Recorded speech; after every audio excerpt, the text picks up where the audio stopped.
Jai Hamper devotee. So let's hear from him what is his lesson. Hare Krishna. Yeah, next is Yogeshwar Nimai Prabhu is coming. He's coming. And we have Monster Gopesh too also.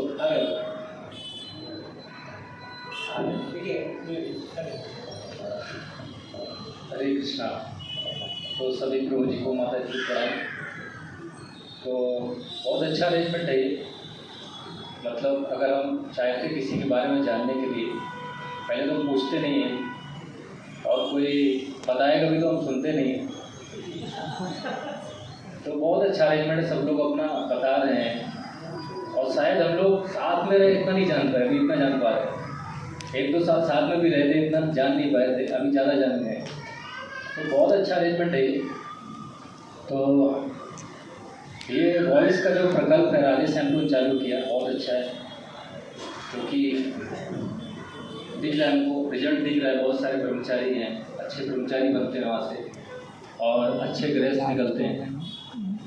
तो प्रभुपाद जी भी एक purport में लिखते हैं, मतलब उसमें 7th canto में 7th canto 6th chapter 1st verse बोलते हैं कि because there is lack of brahmacharis many children are being killed in the womb. Prabhupada ऐसे कनेक्ट कर रहे हैं। तो भक्ति का क्या है? भक्ति बहुत ज़रूरत है, इसका ज़रूरत है समाज में। क्योंकि एक बार प्रभुपाद जी दिल्ली में थे, उनको कोई बोला कि प्रभुपाद बैक टू वर्ल्ड बांट रहे थे। तो उनको कोई बोला कि आप ये क्या कर रहे हैं, बैक टू वर्ल्ड क्या है? अगर कोई अच्छे से रहेगा, ईमानदारी से रहेगा, किसी को कष्ट नहीं देगा, बहुत अच्छे से रहेगा, तो क्या दिक्कत है? इसका बैक टू वर्ल्ड का क्या ज़रूरत है? तो प्रभुपाद बोले कि नहीं, इसके बगैर वो क्वालिटीज़ रह ही नहीं सकती हैं। कि जितना आप क्वालिटीज़ बता रहे हैं, honesty, responsibility, sensitivity, this is not possible without Krishna consciousness. It is not possible. Prabhupada ji बोलते हैं कि if you love Krishna then you can love everyone. If you have love for Krishna then you can love others, otherwise there is selfishness. तो पूरे world में हमको दिख रहा है सेल्फिशनेस। तो मैं ग्रेटफुल हूँ प्रभु जी का, जुगल किशोर प्रभु, संरक्षण प्रभु, रवि चंद्रन प्रभु, करुणा निवाय प्रभु और सारे सीनियर जो बैचेस हमारे थे, जिनकी वजह से हमको ये अपॉर्चुनिटी मिल पाया भक्ति स्टार्ट करने का। और अभी भी हम उनकी हेल्प से कर रहे हैं। तो भक्ति में कैसे है? तो भक्ति तो मैं थोड़ा लेट में आया, मैं फर्स्ट ईयर में कनेक्ट नहीं हुआ था जो भी टीचिंग होता है। तो क्या हुआ कि हमको हॉस्टल अलॉटमेंट हुआ था नया। तो हम लोग पहले 6 लोग रहते थे एक रूम में। अभी क्या हुआ था, हम 2 रूम में रहते थे। तो मेरा जो रूम पार्टनर था अलॉट हो गया, मेरे को नाम पता था, लेकिन मैं देखता था वो कभी रहते नहीं, किधर रहे। सब लोग पूछते थे आपका रूम पार्टनर कौन है, तो मैं अकेले ही रहता था। तो फिर क्या थोड़े दिन बाद ही अमित गुप्ता प्रभु आना चालू किए। तो वो क्या करते थे, वो आते थे, आधा घंटा कुछ इंटरनेट का काम करते थे, निकल जाते थे। तो फिर वो मेरे को धीरे धीरे, अभी शायद उनसे थोड़ा पूछा होगा, वो थोड़ा बताना चालू किया मेरे को, कथा थोड़ा बोलना चालू किया उन्होंने। और तो थोड़ा थोड़ा मैं इंस्पायर हुआ। और फिर मैंने शायद 1 या 2 डिवाइस भी किए, पूरे डिवाइस नहीं किए, MMC कभी नहीं किया मैंने। और फिर मेरे को कैंप लेके गए, वो उत्कर्षा भी किया और बाद में उन्होंने शिफ्ट कराया मेरे को। तो अमित गुप्ता की प्रभु जी की वजह से मैं वॉइस में आ पाया। तो उधर भी वॉइस में भी बहुत अच्छा हमारे जो क्योंकि जब मैं एंट्री कर रहा था, जो सीनियर मोस्ट बैच है वो पास आउट हो रहे थे, हमको योगप्रभु का बैच। तो उनसे भी बहुत प्रेम मिला हमको, क्योंकि हम जब वॉइस में आते थे तो बहुत अच्छा लगता था हमको। जो पुराना वॉइस था उसमें आते थे हम, तो बहुत अच्छा लगता था उधर, बहुत अच्छा माहौल था। और फिर जब मैं वॉइस में फर्स्ट ईयर जब रहा, तो जो सीनियर्स थे, सौरी चेतन प्रभु का बैच था, तो उससे भी बहुत प्रेम मिला। तो मेरे को याद है वीडियो टेम्पल हॉल के बगल में जो रूम था, उसमें गौरवी प्रभु थे, पंचदल भक्त प्रभु थे और ब्रजेश प्रभु थे, सौम्या प्रभु थे, सौरी चेतन प्रभु भी थे, शायद सदाचारी कुमारी प्रभु थे और हम लोग भी थे। हमारा बैच भी था, कुछ लोग थे, सारे नहीं थे, कुछ लोग नीचे थे। तो हमारे बीच में बहुत अच्छे एक्सचेंज होते थे। बहुत आनंद आता था। मतलब पहला साल मेरे को बहुत अच्छा लगा भक्तों के साथ। और जब ये लोग निकल गए तो एक खालीपन आ गया मेरे जीवन में। पता नहीं, अच्छा नहीं लग रहा था। वो लास्ट ईयर में वो उतना अच्छा नहीं लगा, क्योंकि जो एक्सचेंजेस सीनियर थे वो दे रहे थे, प्रेम दे रहे थे, वो भी नहीं मिल रहा था। और मैं क्या था कि जो मेरे बैचमेट्स थे वो खुद को सीनियर समझते थे, क्योंकि मैं लेट में आया था। और जो मेरे साथ में आए थे वो मेरे को सीनियर समझते थे, तो मैं रिलेट नहीं कर पा रहा था किसी से। तो ऐसे में पास आउट हो गया। हिंडाल्को में जॉब लगा मेरा। तो हिंडाल्को में पहले रेणुकूट में 2 महीने ट्रेनिंग हुआ। तो वॉइस में मैं इतना सीरियस नहीं हो पाया एक्चुअली, इतना ज़्यादा फेथ डेवलप नहीं हुआ, इतना कन्विक्शन नहीं डेवलप हुआ, क्योंकि शायद चैंटिंग तो किया था 16 माला अच्छे से, लेकिन रीडिंग हेयरिंग उतना नहीं किया था। कैंप में भी उतने सारे कैंप अटेंड नहीं किए थे मैंने। तो जब मैं जॉब में गया हिंडाल्को, फिर उड़ीसा में ही उधर झारसुगुड़ा में लफंगा में वो कंपनी था उनका, पावर प्लांट में जॉब मिला मेरे को। तो उधर तो अच्छा चल रहा था सब, क्योंकि जीटी पीरियड था, उसमें कुछ काम होता नहीं, वो अलग अलग जगह घुमाते हैं, आप जस्ट देखते रहो, फिर वापस ऑफिस में आ जाओ। तो पहला साल ऐसे ही चलता है, कुछ ज़्यादा काम नहीं रहता है।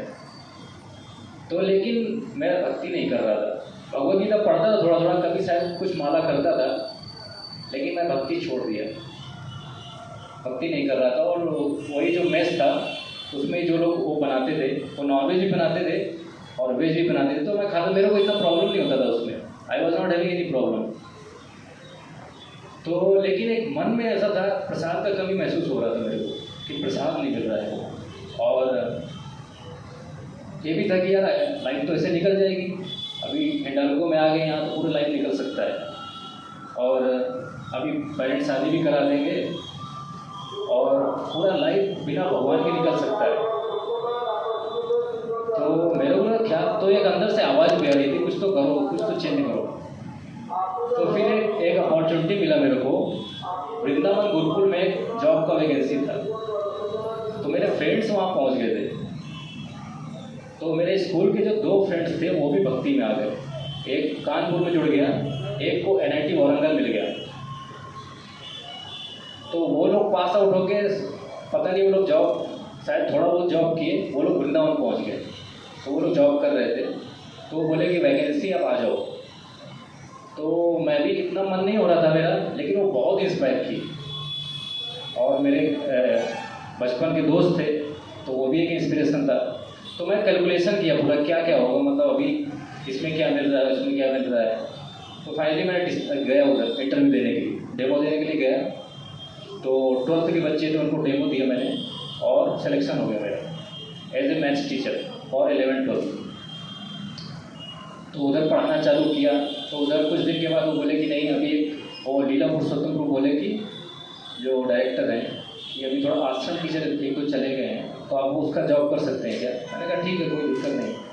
तो फिर वो किया मैंने। तो फिर टीचर्स की कुछ कमी हो गई थी, तो बोले कि आप फिर से जो JEE का है वो पढ़ाइए, JEE का मैथ्स। तो वो पढ़ाया मैंने। तो वृंदावन का जो एक्सपीरियंस था, एक्चुअली जब मैं इधर था जॉब कर रहा था, तो मैं भगवान से प्रे भी कर रहा था कि भगवान मेरी इतनी श्रद्धा नहीं है, कुछ तो करिए।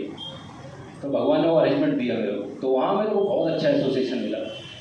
फिर जो है राधा गोविंद स्वामी महाराज से डायरेक्ट सुनते थे, उस समय महाराज बोलते थे, कथा करते थे, तो उनसे सुनने को मिला। और भी बहुत सारे महाराज आते थे, तो उधर साधना करने का बहुत मौका मिला। हेयरिंग, रीडिंग, चैंटिंग, और धाम का महिमा है ही है। तो वो चीज़ जो था कि अगर आप कुछ भी करते हैं 1000 टाइम्स बेनिफिट मिलता है, वो मेरे को फील हो रहा था उधर फर्स्ट ईयर। और इधर से क्या था, रविचंद्रन को बहुत मेरे को खींच रहे थे पुणे की तरफ कि आप आ जाओ आ जाओ। तो मेरी इच्छा नहीं कर रही थी। तो कई बार मैं गया भी पुणे, उधर इंटरव्यू भी दे के आया, पढ़ा के भी आया, एक कोचिंग में पढ़ा के भी आया 15 दिन, फिर मैं वापस आ गया था। तो उससे थोड़ा सा प्रभु जी के प्रति भी थोड़ा सा मैं एवर्स हो गया कि वो मेरे को खींच रहे थे। वो बोलते थे कि आप छोड़ के आ जाओ, किसी को मत बताओ। तो फिर दूसरा साल गया। दूसरे साल में क्या हुआ कि कुछ ऐसा हुआ कि वो धाम भी मेरे को पुश कर रहा था कि अब यहाँ से आप जाओ, निकल जाए। तो हम जो तीनों फ्रेंड्स थे, हम लोग साथ में रहते थे, बहुत आनंद आ रहा था, क्योंकि वो स्कूल के फ्रेंड्स थे। हम लोग 7 साल साथ में पढ़े थे, क्लास 6 से क्लास 12 तक नवोदय में। तो अभी उनको भी ऐसा फील हो रहा था, उन दोनों को भी फील हो रहा था कि यहाँ से निकलना है, कोई तो पुश कर रहा था। शायद हम लोग अपराध कर रहे थे बहुत इसकी वजह से। तो एक तो चला गया कानपुर, अभी हम 2 बचे वारंगल वाला, तो उसका भी वो भी जाने वाला था। तो मैं सोचा कि ये लोग जाएंगे उसके बाद मैं जाऊँगा, तो मैं ही पहले चले जाता हूँ। फिर मैं जुगल किशोरपुर से मिला, रवि चतनपुर से मैं डिस्कनेक्ट हो गया था, फिर प्रभु जी से मिला मैं, तो प्रभु जी बोले, फिर मैं पुणे आ गया, पुणे शिफ्ट हो गया। तो फिर पुणे में फिर से जॉब किया मैंने, कोचिंग पढ़ाया 11-12 को, कुछ महीने किया फिर छोड़ दिया। तो I was very eager to join 2016। जब मैं वृंदावन से ही आया तो मेरी इच्छा थी ज्वाइन करने की 2016 में ही। फिर बोला गया कि आप वेट करो, फिर मैंने 1 साल मंदिर में भी जॉब किया। फाइनली 2018 में ज्वाइन किया मैंने। तो 2018 से बहुत सारा सेवा किया, किचन में सेवा किया, ड्यूटी डिपार्टमेंट में सेवा किया। मंदिर में ज्वाइनिंग के बाद पहले फूड फॉर लाइफ में सेवा कर रहा था 1 साल। फूड फॉर लाइफ में 1 साल था मैं। तो फिर बहुत सारे किचन में सेवा मिला, डीटी डिपार्टमेंट में सेवा मिला, बुक डिस्ट्रीब्यूशन किया, बस पार्टी। अभी तो मैं श्री चैतन्य जन प्रभु हैं, ब्रह्मचारी हैं, वो एक जगह है 20 किलोमीटर दूर बावधान करके, तो उनके साथ मैं असिस्ट कर रहा हूँ टीचिंग में। अगर कॉन्ग्रीगेशन है, यूथ है, तो ये था जर्नी। और इंस्पिरेशन क्या है? इंस्पिरेशन तो श्रील प्रभुपाद हैं, जो वर्तमान आचार्य हैं वो हैं, और श्रील प्रभुपाद की बुक से इंस्पिरेशन है। और हम जो प्रैक्टिस करते हैं दैट इज इटसेल्फ इंस्पिरेशन। अगर हम अच्छे से प्रैक्टिस करेंगे तो वो भी इंस्पायर करता है हमको, क्योंकि कुछ ना कुछ हम सीखते रहते हैं, कुछ ना कुछ जानने को मिलता है, आगे बढ़ने को मिलता है। और रियलाइजेशन यही है मेरा कि प्रभुपाद एक स्टेटमेंट बोलते हैं कि better than our philosophy is the highest, but better than philosophy is practice of philosophy. क्योंकि फिलॉसफी जानना डिफिकल्ट है, फिर भी अगर हम भक्तों के संग में आ गए तो जान जाते हैं, फिलॉसफी पता चल जाता है।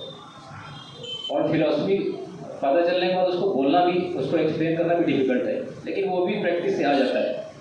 You can become expert preacher, लेकिन उससे भी डिफिकल्ट है प्रैक्टिस ऑफ फिलॉसफी। तो better than philosophy is practice of philosophy. क्योंकि जब हम प्रैक्टिस करेंगे अच्छे से, प्रैक्टिस का मतलब वही प्रभुपाद ने मॉर्निंग प्रोग्राम बनाया है। तो जब प्रैक्टिस करेंगे तो हमारे अंदर चेंज आएगा, हमारा बिहेवियर बदलेगा, तो लोग उससे इंस्पायर होंगे। तो आप सबसे यही प्रार्थना है। तो वॉइस के दिनों में भी और बाद में भी हो सकता है बहुत सारे भक्तों के साथ अच्छा ट्रीटमेंट नहीं किया होगा, अपराध हुए होंगे, तो उसके लिए क्षमा करिए।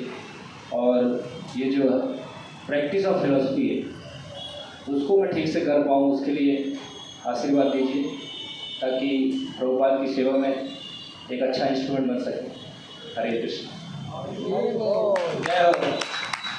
मनोहर, तो आप अभी पुणे जाओ, एक पीस आपको कॉन्सर्ट दिखता है, वो ये मनोहर ही always is there in Pune, some voice